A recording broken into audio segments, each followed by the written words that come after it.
Luke 22:42, saying, Father, if thou be willing, remove this cup from me. Nevertheless, not my will, but thine be done.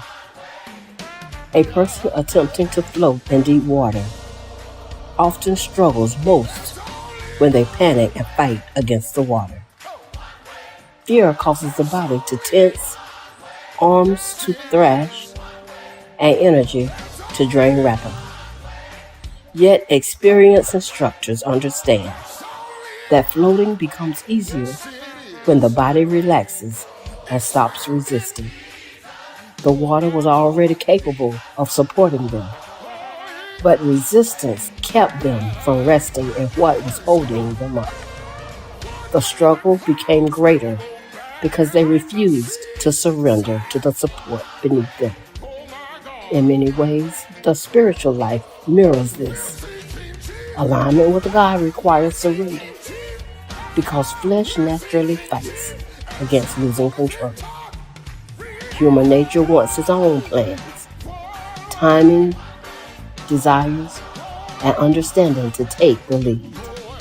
But surrender requires placing every area of life into God's hands, even when His directions feel uncomfortable or unclear.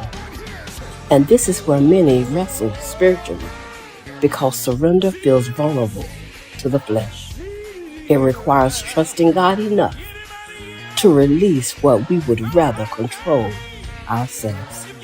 Yet surrender is not weakness.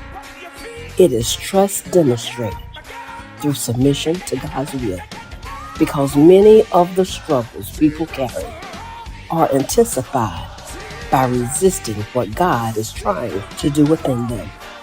The heart becomes exhausted, trying to control outcomes that are never meant to be carried alone.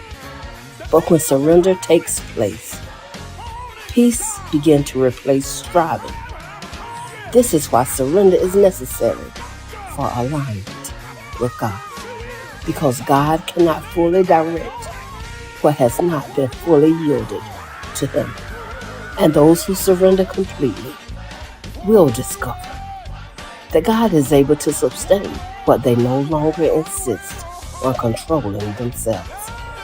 Surrender becomes easier when the heart trusts that God can carry what it no longer tries to control, producing deeper alignment with God.